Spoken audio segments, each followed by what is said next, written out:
Hello, everybody. Welcome back to my channel. My name is Jen Winkler. I'm a functional health and hormone coach. And today I have with me Charles Mayfield. He is a father, best-selling author, and entrepreneur, risk management strategist. But most of all, he's the founder of something called Farrow Skincare. And I've been testing this product out recently. I usually use a tallow lotion, but this is total game changer. It's based on lard, or based with lard and tallow mixed. And he launched this following his unique experience as a regenerative farmer and health enthusiast. So yeah, Charles, if you can go ahead, jump in and share a little bit more about what inspired you to even start Farrow using lard. I have never heard of this. And when you reached out, I was like, really, lard? But I'd love to hear your story. Yeah. Well, first and foremost, great to see you, Jen. Thank you for having me on. Always love to get in here and unpack it. Lard is the forgotten fat. We can get into the history of maybe why that's the case. But yeah, underneath Farrow are probably, I would say, three different professional exploits of mine. I was in the health and wellness space for many years, ran a gym in Atlanta. Uh, Prior to that, I had run into my ex-wife, and I published a number of cookbooks in the paleo space. I'm sure many of your listeners have heard of the paleo diet. And Yes. paleo pointed me, I met paleo through CrossFit, but paleo pointed me toward regenerative farming. And so health and wellness, regenerative farming, and I just love when my hands are busy, my brain is quiet. And so cooking has always been very therapeutic for me. And so the cooking, the health and wellness world, and regenerative farming coalesced in 2019.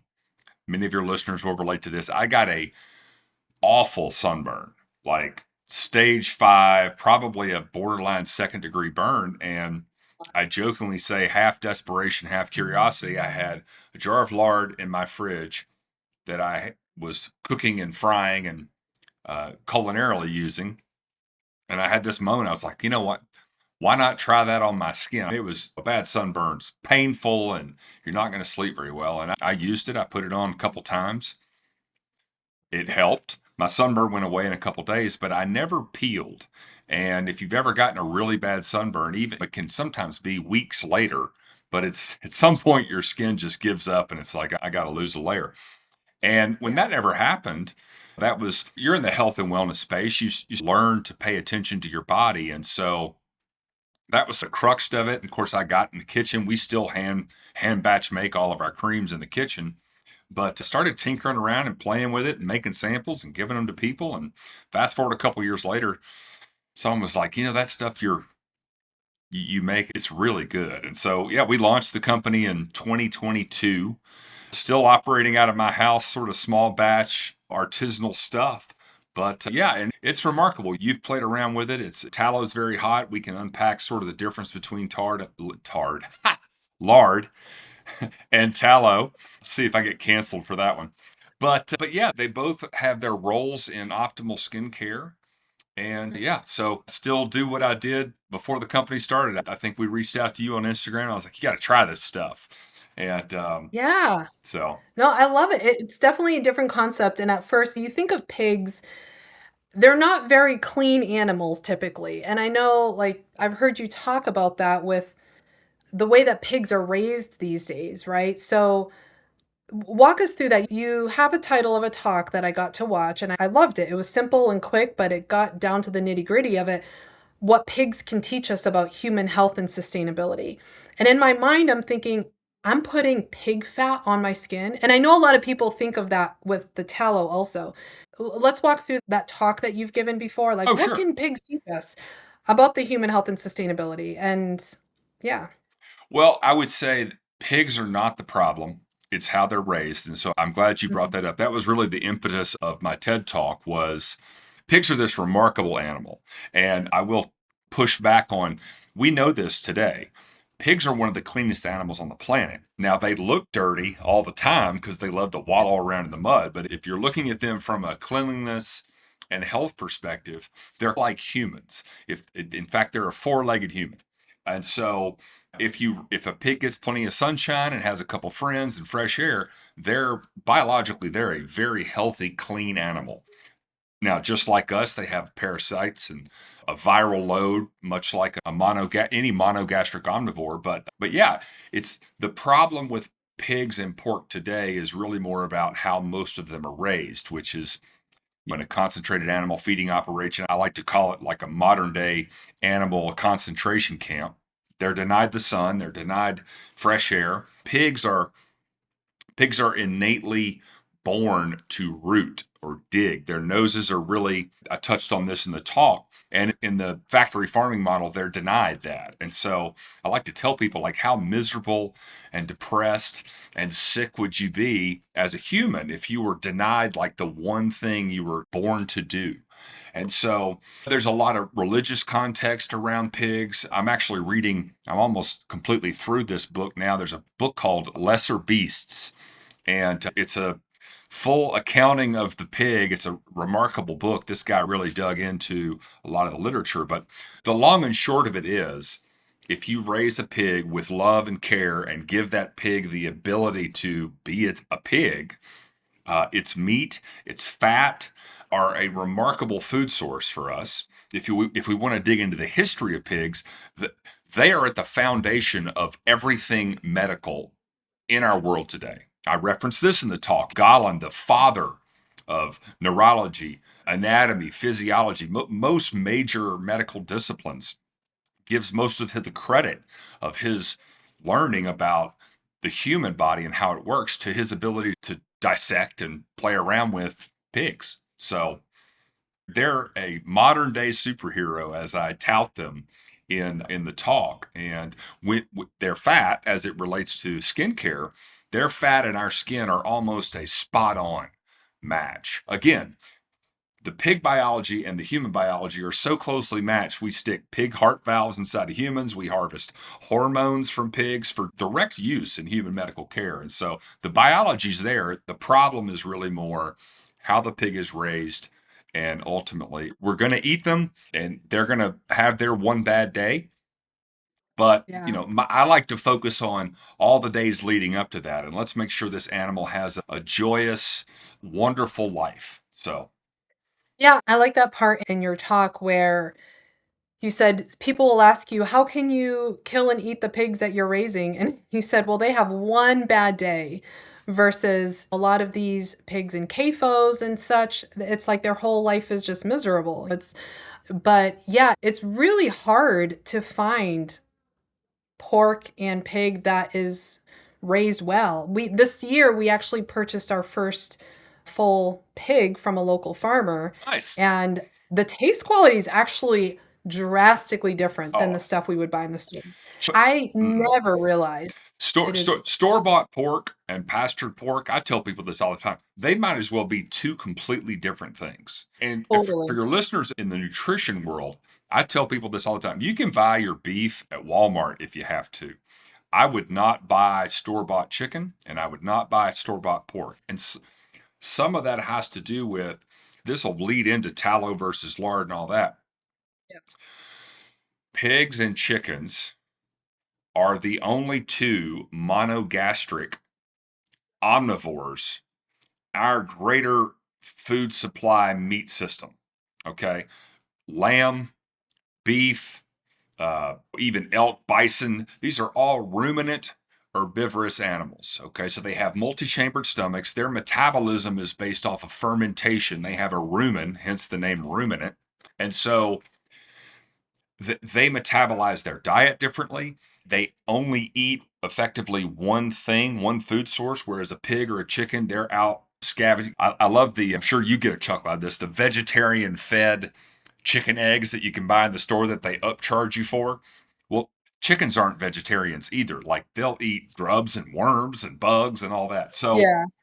a lot of that, ultimately, I tell people, pastured pork, getting your hands on pastured pork. And Mm. I'll tell your listeners, you probably already communicated this, but like a eatwild.com as maybe a reference. I Mhm. referenced that in my talk, but the consumer can go and find, albeit Mhm. limited. And I'm not saying it's in every supermarket, and I'm not saying it's in every county in the country, but there are pastured pig farmers, and they are dying to not have to deal with the supermarket, not have to deal with a grocery store, but to Yeah. go direct to the consumer. It actually was quite affordable. It really per pound, it wasn't much more than you buy in the store. So we're definitely going to keep doing it with them. Obviously, beef is much more expensive direct to farmer. Most people, for the average person, we like to support the locals. So it's Arizona and there's plenty of farms around. So yeah, we buy our cows from there. But now the pork, what you were saying with the pork and chicken is something I've come to realize, I'd say within the past 6 months, maybe more, on the way that they're raised, they tend to have much higher polyunsaturated fat as well, which is the more inflammatory fat.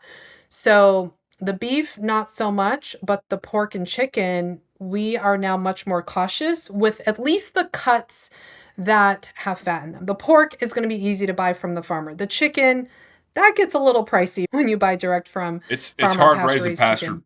pastured chickens. I will tell you. I mean, we when I Yeah. was farming, I think I bracketed my birds so if they weighed up to 3.5 pounds, they were $20 or 20, maybe 18 and Mm. 20 and 25. And funny enough, like wheat is maybe 60 years old as a major foodstuff. Now, when I say chicken, fried chicken.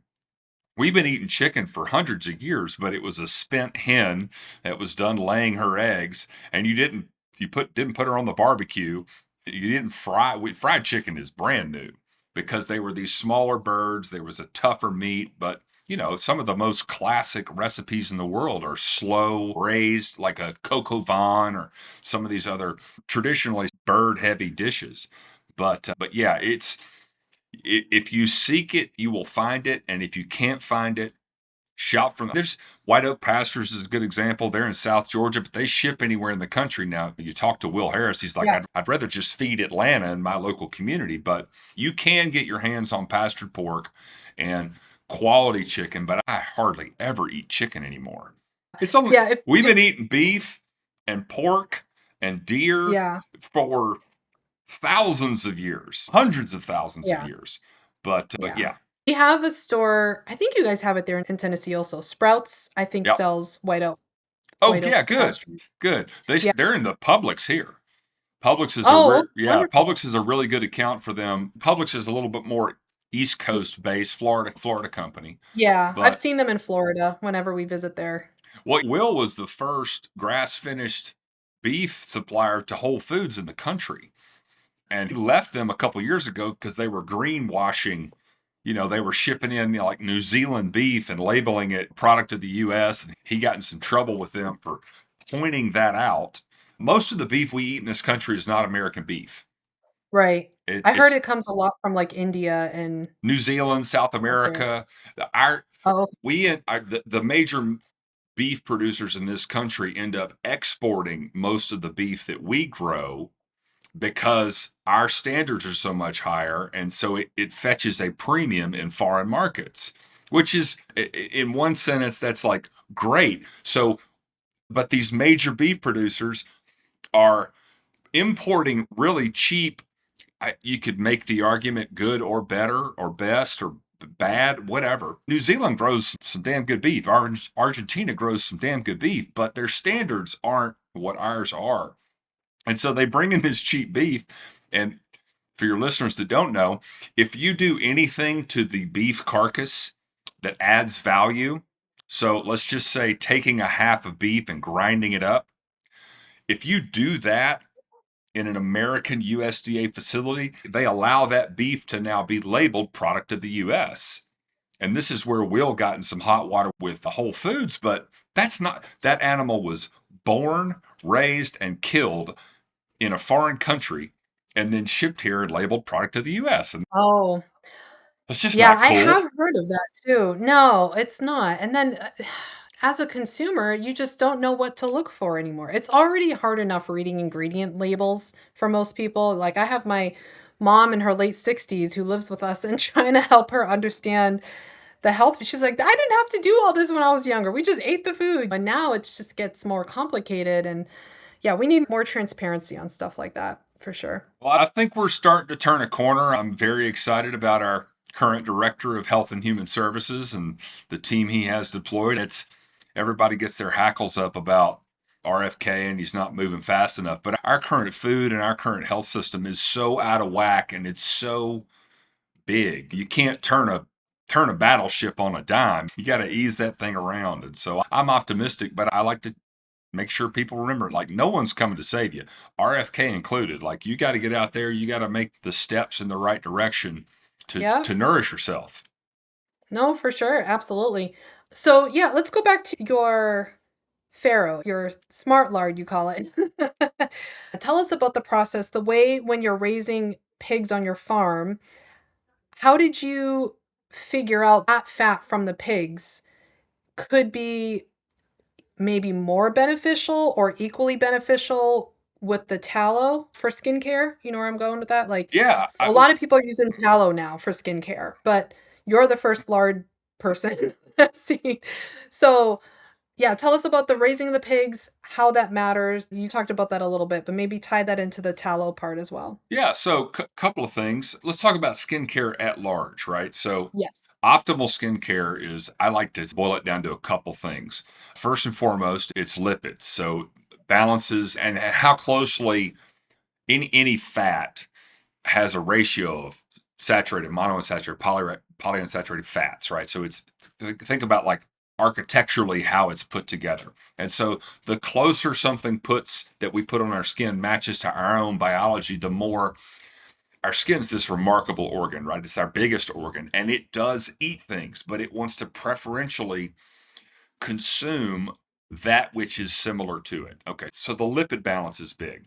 And then how is that product matched up or full of vitamins and minerals? A, E, D. There's a big vitamin C is a big skincare push. You need to have a vitamin C. Vitamin C needs to go in your mouth. I would say the same thing for collagen, but we'll pick on one that I just posted about retinol. Retinol is a big buzzword in skincare. Folks, retinol is vitamin A. Now, Hmm. there's a lot of similarities, Jen, between the nutrition diet world and the skincare world. And so let me just say this. I think this is one of the biggest ploys that everyone has fallen for the past 50 or 60 years, is that somehow a synthesized or lab grown version of, name the vitamin, name the mineral, name the supplement. Okay. If that is grown in a lab, then molecularly it is different than the naturally occurring version. Okay. And so Hmm. when we start talking about metabolizing, whether it goes in our mouth or on our skin, if those vitamins and minerals aren't identical, then the uptake is lower. Okay, so you got Right. lipids, you've got vitamins and minerals, all the things that our skin and our body crave. And then the third piece, and this is a little wild and crazy, but we're covered in bugs. Okay, we've got 5 to 7 pounds of microscopic organisms living in us and on us. And so, to the degree that whatever you're putting on your skin aligns with or does not disturb that natural ecosystem that's living. Sorry, folks, but we got bugs living all over us and different types of microscopic organisms. Your armpit is inhabited by very different bugs than your forehead, but they're everywhere. And so we want to be using optimal fats. We want those fats to be loaded with vitamins and minerals, and we want to disturb as little as possible our natural microbiome, which is doing things for our skin. It's these, just like microscopic organisms in the soil are so integral to soil health. And so, how do pigs play into that? Well, a pig, just as an example, vitamin D, big one. Vitamin Pigs metabolize and store vitamin D in their subcutaneous fat just like we do. So you've got a naturally occurring, a naturally metabolized, and a naturally stored vitamin D in pig fat. Now, tallow also has vitamin D. Great. Tallow, we use tallow in our products, but optimal skincare, I like to think about mimicking things, okay? And there was a 2023 study in metabolomics on human sebum, the oil our glands produce. This is actually one of Hmm. the topics that Dr. Boz, I love you, Annette, but this is the thing she was going after, is these occlusive fats that are common in tallow, oleic and palmitic acid, or excuse me, stearic. She pointed out Yeah. stearic and palmitic acids, and they are occlusive fats. They're waxy. I got news for everybody. Our glands produce those same fatty acids, because an optimal skincare is about moisturizing the skin and then dropping a sealer on top of it to lock that moisturization in. And so we combine lard and tallow. I tell people the lard is to moisturize and the tallow is to seal. And so Mhm. that same study in 2023, again, this is on human sebum, but they noted in there that palmitic and oleic acids were especially primally involved in moisturization and barrier function. So the oleic is moisturizing and the palmitic is sealing it in. And so the combination of lard and tallow is ideal, in my opinion. Yeah, I have noticed a big difference with that. When I was using tallow for, I would say about at least over a year, I've been using tallow primarily for my face and then body lotion. I finally found someone that was selling that, and I used to make my own at one point. The problem with it was that I would still feel very greasy after. For example, my son was doing jujitsu and they have a parent kid night or a parent kid class. And I remember one day going and like seeing the That's fat on the mat, and I was so embarrassed. I was just like, "Oh my gosh, they're gonna think I'm sweating like crazy." And so I never wore it again before jujitsu, but, like, I don't now I haven't used the lard full body, obviously, but I don't feel that when I'm putting it on, like, it doesn't feel that same greasy left, it was just and you only need, like, a little bit, and this I'll show those watching, it's pretty solid in here, and it's just, like, a oh yeah, tiny little bit goes a long way, which I love. This one's a new one, so if people are like, "You it doesn't the look like you've skin. used it, Jen," it's 'cause the one yeah, the one I'm using is in my cabinet right now. Most Um, people that get our products, even if nobody uses this stuff more than me, I can assure you. A jar of our stuff will typically it'll take me a couple months to go through it, sometimes up to three. I will tell you, Jen, this is a life hack. If you have a masseuse that you go to at any stage, take the skin food. Because when's the last time? Because they use garbage, right? It may be coconut yeah, oil yeah, if you're lucky, but it's usually it's garbage. a lesser than cream, right? It's usually some garbage. Mhm. But oh my God, to get the duality of a nice deep tissue massage coupled with I'm moisturizing my entire body, it takes about, for me, I'm a big guy, it takes about 1/5 of the jar of skin food to cover my entire body for a 90-minute massage. And by the time I'm done, they finish on your head, it's Yeah, soaked in everywhere else. So it's like this yeah. awesome little hack of, stacking a great massage on with a full body moisturization. But yeah, you pointed it out. A little of this stuff, I typically put it on my hands before I apply it. Part of the problem, and I would say this is with tallow too, is the consumer has been trained to just coat, because most of these creams are water-based creams. And so 60 to 70% of that formula is water. So you put it Yeah. on and it's wet, you spread it out everywhere, and then it's all of a sudden it's dry. And of course, people think, oh, it's soaked in. No, all that water just evaporated. And so, yeah, a little goes a When really way. I think some of the ones you buy in the market too, don't they have certain additives that actually dry your skin Oh, for faster? sure. Yeah. Yeah. Well, so if you understand just even the basic evaporative process, if you've ever seen an evaporative cooler, you've got water on this side, and you pull air through Mhm. it. So that water sitting on your skin, there's a couple things going on with most skincare products. The water evaporates and sometimes it pulls water with it, right? That's one. Number two is they're using inferior oils or fats. If you're lucky, it might be a plant based fat, but usually it's a petroleum derivative or a seed oil. And we all know we need to avoid that stuff anyway. And so it's not really soaking in. It sits on top at a microscopic level. And so you're not really getting moisturized. If anyone's ever gotten out of the ocean or a swimming pool and air dried for a minute, your skin itches, like it dries it out. And so that's basically, it's a great business model, right? Buy our product to moisturize your skin, but every time you put it on, it's drying your skin out. Yep.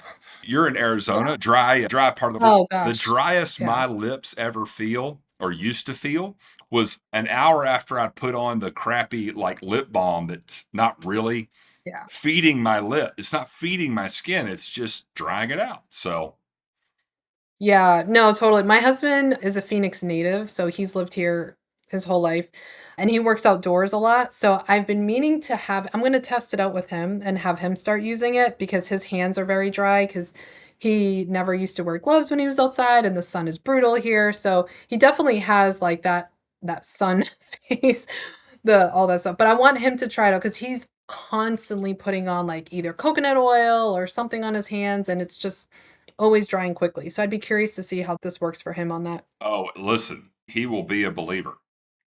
Yeah, he It's will be. it's this is the most I know it's my company, but it's the most remarkable substance product I've ever used.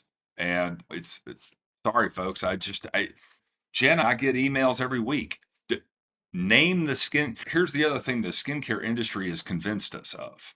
Because I have a hard time like convincing people of this, but like they they take a singular skincare problem and they treat it with a million different things. And then they wedge in on one. Okay, this worked really good for eczema. So we're going to label that an eczema cream. This worked really well for dry hands after a workout. So now you got to buy 15 products. And intuitively, healthy skin is healthy skin. Healthy skin is going to itch less if you have an eczema outbreak. Healthy skin is going to feel better if you got sunburned. Healthy skin is going to not crack as much. The fine lines and wrinkles will gradually fade away because you're feeding your skin what it wants most. And so Mm. we're Yeah.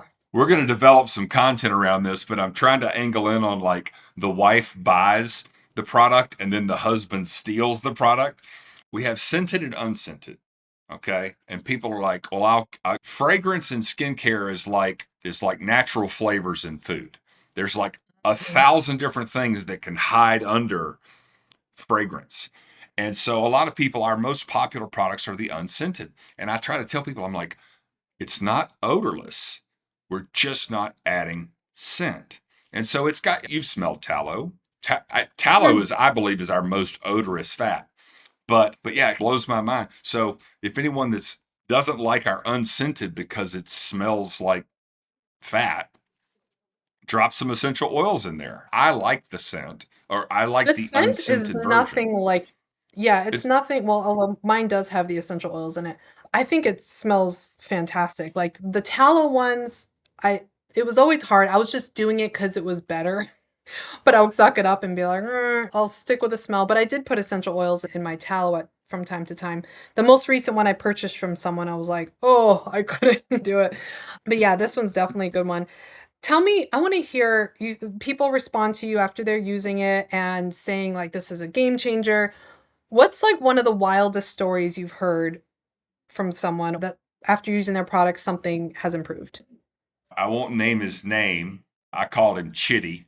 His last name was a derivation of Chitty, but I had someone, I Oh, think I was on Sean Baker's podcast a couple years ago, and he just emailed me randomly. He had a bunch of precancerous sores on his head. And he emailed me. He's like, man, I just have to ask, do you think your product would help? And my first answer was, it won't hurt. Right. So, right. first and foremost, do no harm. But I didn't even charge him for it. I said, I'm going to send it to you. I want you to try it. Let's just see what happens. And he had like 8 or 10. He was a bald guy now. He's lost his hair, but he had all these older gentlemen, had all these things on his head. And I said, just let me know how it goes. And 6 weeks later, I followed up with him about every 2 weeks. Oh, it seems everything's working. I'm not having a bad reaction. Of course, you wouldn't. But his oncologist, or I forget which ology, his cancer doc, his Dermatologist. skin cancer doc, no one could believe what happened. These precancerous sores, it was the wildest thing. He said they completely went away, but right as they were leaving, he said, I got these deposits. It was almost like a grain of sand came out of almost like a zit. It was almost like this is the last ditch effort to hold on to these, and they went away. These precancerous sores went away. He didn't have to have surgery, nothing removed. And I think, again, healthy skin is healthy skin. It's going to fight sores, it's going to fight eczema. And I think with our product, his skin was finally able to get out of his body whatever was in Mhm. there, and it cauterized it or crystallized it, and then it got our skin. Our skin is Awesome. this remarkable organ. It It's is. unbelievable. It is. And so, It is. Yeah. With, like, the hormones, first of all, that's an incredible story. My husband would get precancerous spots all the time being out in the sun when he had poor diet. Like, obviously, our skin, the largest organ in our system, works very closely with our gut and our liver. So supporting our gut and our liver also helps the skin. So it's not like this is going to be magic. It's definitely an awesome thing to put next to all of it, but we definitely want to work on gut and liver support and optimize that because, like you said, it's a microbiome. We have a different oral microbiome compared to your stomach, compared to your colon, compared to your skin. But yeah, I didn't get to tell you yet. I was waiting till today. When we were in Florida in Christmas, after Christmas, my son had this little spot on his leg. He tends to get skin stuff here and there. We did a gut test on him. We'll see what's going on. But I had it with me in Florida. So I was like, you know what? Let me see. And I started putting it on. I don't know if it was an eczema spot or if it was almost like a ringworm thing. I wasn't sure. And I just started putting it on every day. And I would say within 2 to 3 days, it was already starting to shrink. And then when we got back, I did it a little bit more because I wasn't consistent. I'll be honest. I'm a mom and I forget. So I just checked it the other day and I was like, it's pretty much almost gone now at this point. And we didn't do anything else with it. It was just he eats a healthy diet for a kid and putting the now you have two different ones, putting the one you sent me. So there's a skin food and there's face the other food. one. Yeah. Just a Okay. smaller, different formulation. If you put them next to each other, the ingredients are the same. I guess I can mention this. So we've talked about Yep. tallow and we've talked about lard. Okay. There's also leaf lard. So tallow is a placeholder phrase for the rendered visceral fat of a ruminant animal. Now, that's most commonly a cow. Okay. But we have two kinds of fat. We have more than that, but we have predominantly two kinds of fat: subcutaneous, belly fat, back fat, the cap on your pork chop or steak. And then we have visceral fat, organ fat. And on a cow, the fat as an organ, the fat's called a soot, but it's like the airbag for your kidneys. Kidneys are this very precious organ. They're very fragile. And so, divine design, our creator has encased that organ in a big old glob of fat. And so, if you render that fat from a ruminant animal, it's tallow. Leaf lard, this is the new phrase. Leaf lard is the tallow equivalent. It's the rendered visceral fat from a pig. Okay. So now lard is the rendered subcutaneous fat. We don't see beef subcutaneous fat rendered because it usually, first of all, ruminants, it's really hard to put on excess fat. If you've ever raised cows, like it's hard to fatten a cow on grass only. It takes a while. Pigs are very good, just like humans, at taking excess calories and storing it as subcutaneous fat.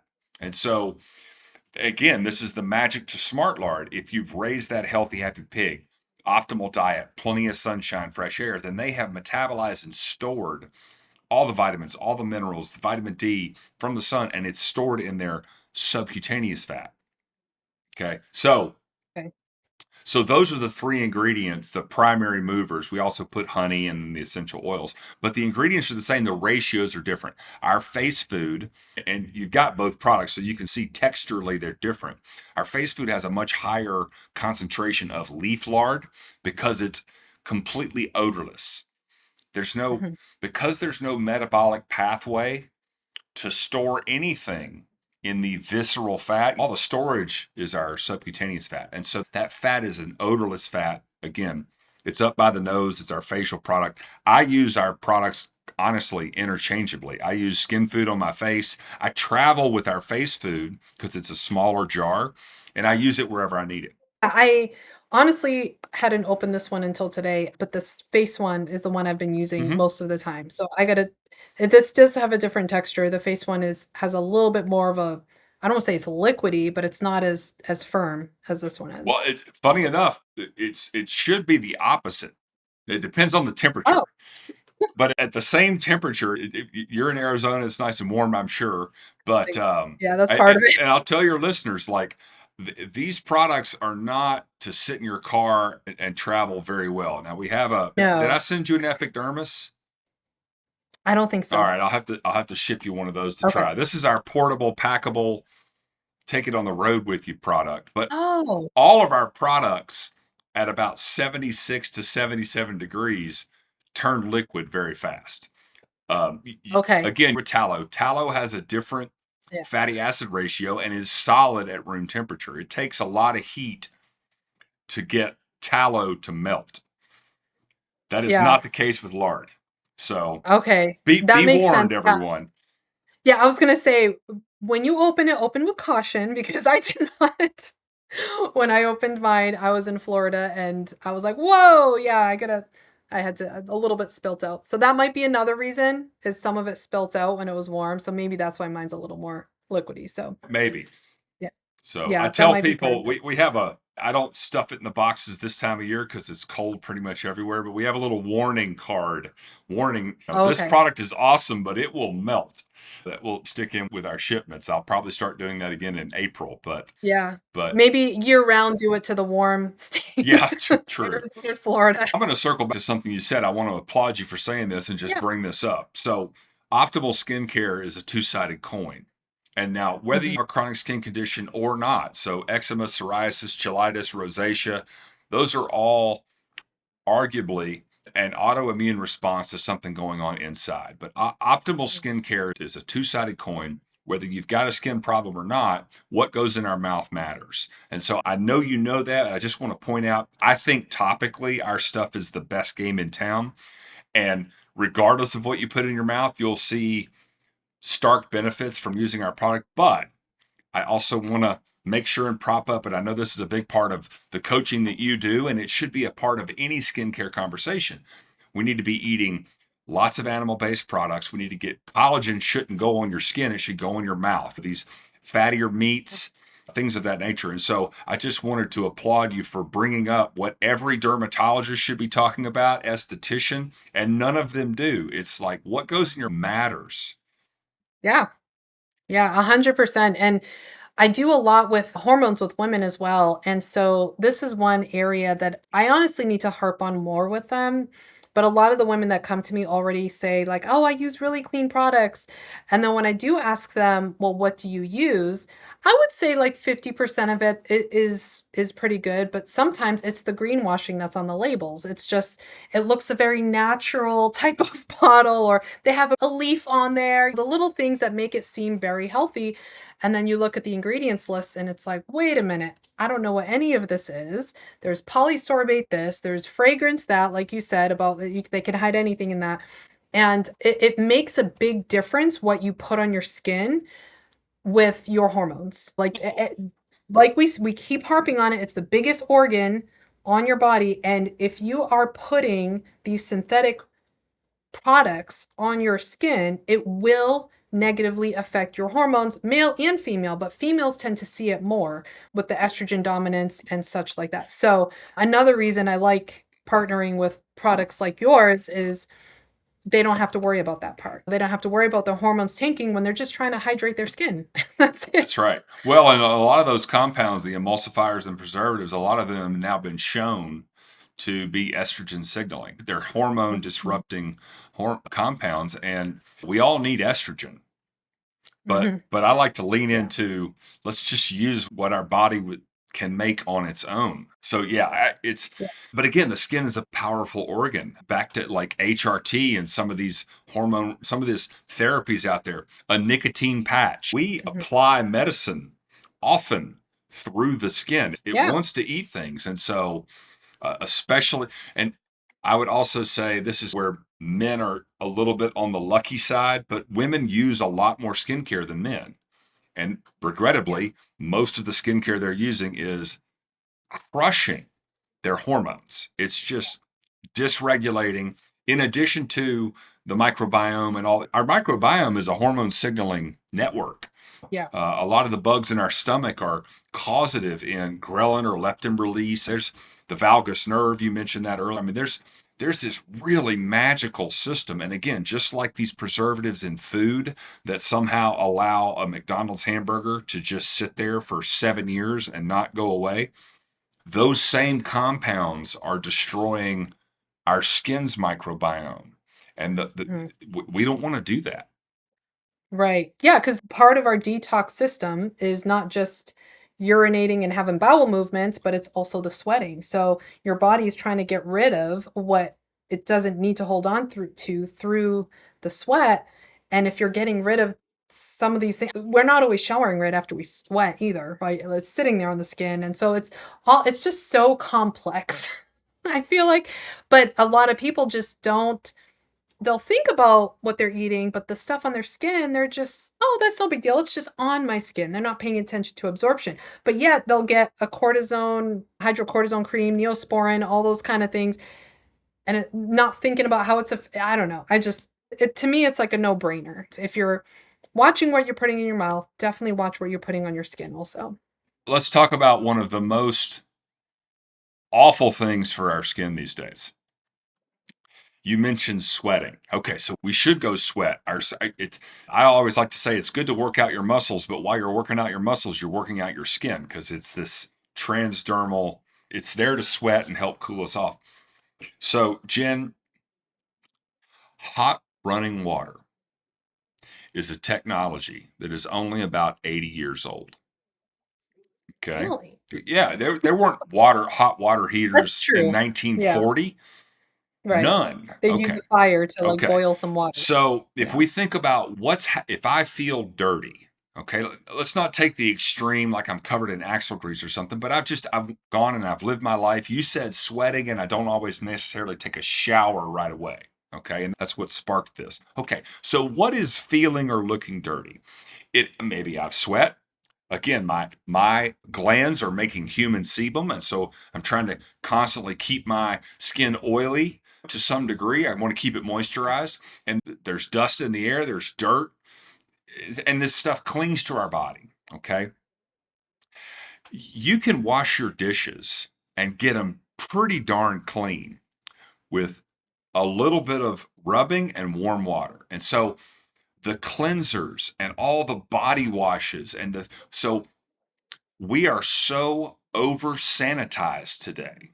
And so, if you want your skin to glow, I tell people this all the time. I wait till the end of the party because they think I'm going to smell or something. But if you'll just shower with some warm running water, which will melt any excess oil that's accumulated on your skin, and a washcloth, okay, so any dead skin, any dirt, all of that goes away. But what you're not doing is you're not over sanitizing, again, this microscopic environment on your skin. You're not over stripping all these oils that are on your skin. If you will just cut back, Jen, I would say without question, unless you're in a surgery room, like alcohol on your skin, no, never. If you've got an open wound or an open cut, sure, sanitize that area, get it Yeah, cleaned, but then that's it. Cover it, yeah, take care of it. We don't want the outside world. Again, our skin's so amazing. Like the outside world doesn't get in unless the skin is broken. And so yeah. it's this over sanitization. I know you've got it, but here's our 4 soaps that we've got. We have a soap, and it's remarkable. But I tell people like use it a couple times a week. If your skin is not what you want it to be, try this. Try going a week with I'm not saying that your skin won't feel oily or greasy for like a day or two because you've been Yeah. hyper stripping all this natural oil off. And so it's the production model may be a little ramped up, but if you'll go a week, I'm not saying don't shower. I'm saying shower, put the soap down, certainly put the body washes and the cleansers and all these. If it doesn't say soap, it definitely shouldn't go on your body. And so if you'll just remove all that accelerated stripping of your skin's natural oil content, I assure you, you'll be clean as a whistle. You'll feel great because the washcloth and warm water will get most of the garbage Mhm. off. So that's, I think that Yeah. is a causative factor in most people's chronic dry skin is because they're just Mhm. constantly taking the moisturizer off. True. Yeah. That makes sense. It's funny when other women will ask like, "Oh, what's your skincare routine?" That's like a common question, I guess. I never asked that. I literally have like I'll be trying this one. I've had tallow soap, bar soap. That's been my thing. I am using yours now of this. And on occasion, like today I have some puffy eyes because my sleep has not been that great the past couple nights, but I will take castor oil and do like some face brushing, and that's like I don't have much more. And it's just funny when people go to like JCPenney or Macy's and all these big extravagant complex hundreds of dollars Clinique. And as a teenager, when I was a teen, we were getting acne and stuff, and all those harsh chemicals that I had massive acne because I also had PCOS when I was younger until I did keto, and that's that whole story there. But yeah, I would all those things that there were with the retinol, with all those kind of things that just felt like you physically can feel it drying and shriveling up because it's so harsh. Well, But you that's think it's doing something good. the acne industry is one of the worst industries for your skin, period. And Yeah, they've convinced everyone, oh, we need to dry your skin out because it's too oily. No, we need to not overstrip all the oil off the skin and let it resettle. Now, again, there's two sides to that coin. What you eat, sugar is very causative to acne. Obviously, puberty, it typically hits us hardest during our years of puberty. yeah, yeah. No, totally. Well, I've loved this conversation. I've loved diving into this and being able to talk to you finally. It's been amazing. And I wanted to ask one more question is if someone goes on your website, so we'll have a discount code for everybody in the description. Your first purchase gets 30% off, which is a wild discount. So thank you, Charles, for doing that. We'll put that down there. If they go there and they can only, let's say they can only afford one product for now, what would be the one you would say they should try out first? I know that's hard because this is No, your beloved no, creation. I have an answer. They may not like it. It's our most expensive product. And I Mhm. say it's our most expensive product, but it's the most product we offer. Our skin food, I think every refrigerator in America, you don't have to keep it in your refrigerator, but every fridge in America ought to have a jar of our skin food. It's the most economical buy if you unpack it out to, well, it's 2.5 ounces of product, and it's a little goes a long way. I would add one of our goat soaps. Again, your skin hasn't lived until it's the greatest of all time soap. We love puns. So smart lard and sheep's milk or goat's milk, excuse me, Yeah, combined, they create the greatest of all time soap, hence the name. But I love it. if you want to go, our Epidermis is an amazing product. It's the least expensive of our, and it's 1 ounce. So it's priced well below our face food. So Okay. if you just want to knock on the door, the only downside, Jen, to this product, it's in an aluminum tube, and if I put this in my pocket when I go to open it, we have a little warning on here. Open it with the top up, and then it might be liquid, so you might have to pour it out versus squeeze it out through the hole. Yeah. But yeah, I'm going to stand by our skin food. A jar of, again, nobody uses this more than me. A jar of my skin food. It sits on my bathroom counter. I put it on every day. It's my aftershave. It's my hair pomade. I use it for everything, and it'll last me 3 months, Yeah. 4 months. Oh, I Um, believe that. Like I said, I haven't tried the skin food one, but it's the same size jar, right? Or is it the other one smaller? no, that's our biggest jar. That's the skin food. Okay. So the other one that's the moisturizer, I've been using for over a month now, and I still have over two-thirds Oh yeah. left. So that one is smaller and over a month. It's going to last me well over 3 months. This one's larger. It'll last me probably like five. So it just depends, like you said, on how much you're actually using it. But even if the price seems high, you realize it's not just about how much you're getting, it's how much it lasts. And then also, you're not going to need all these other things that you think you needed before. How much were you spending on your skincare routine before, right? Like you don't need any of that. It's I would literally tell just you, this. you don't need toners, you don't need Cleansers, you don't, again, we've solved the cleansing problem if you're willing to try warm water and a washcloth. We have what's called our Fat and Fabulous bundle, which is a soap and our skin food and our face food. And again, Yeah. I think collectively between those three, if you give me 3 months, it'll take you at least that long to use the products. If you give me, you'll know in a week the difference. But I will completely reverse darn near any skin condition you've got if you'll give us an honest, like, put all the other junk down for just a little while. You did this, and I appreciate you doing it. It's remarkable. Yeah, I love it. I really do. And I don't say that just because I have people come to me all the time. Will you try my product? And most of the time, I'm just like, you know what? I don't want to add another product in. I don't, it's, but then when I was just intrigued by lard, I'm intrigued. Share with me. And I do ask questions before we had conversations first before endorsing any products. So thank you for giving me the opportunity to try it and to have you on and share with other people. And yeah, if you guys want to try it out, go ahead in the link in the description. If you want to share, Charles, where people can find you, besides obviously buying it on the website, but if they want to follow you, you have some fun content as well. Yeah, our website is Farrow.shop is our website. We're on Instagram. We're at Farrow Skin, Farrowskin. I think that's our handle. Yeah, it's our handle on X as well. I'm starting to do a little bit more content.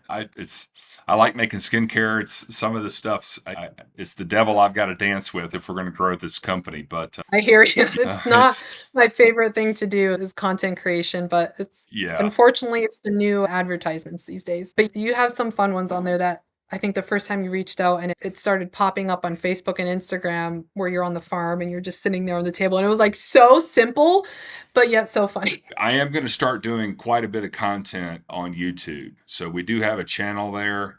Yeah, it's at Farrow Skincare is our YouTube. And so we're going to Oh, start. wonderful. Yeah, I long form podcasting, this format, because I really have to walk people to. They don't even know what lard is. Everyone even Yeah, thinks it's just tallow, and it's not. yeah, And so to be able to talk about the pig, to be able to talk about the why, and so I'm going to start publishing more. I'm going to call it mid form, not yeah. necessarily long form, but 10 to 15 minutes of content around various skin topics Ah, on our YouTube channel. So digestible amount. I love it. digestible amounts. Wonderful. Yes. Yes. We have to be able Well, to thank you. metabolize our content. Yes, exactly. Awesome. Well, thank you so much for coming. And yeah, everybody jump in the description and go support Charles and get that product. Thank you, Jen.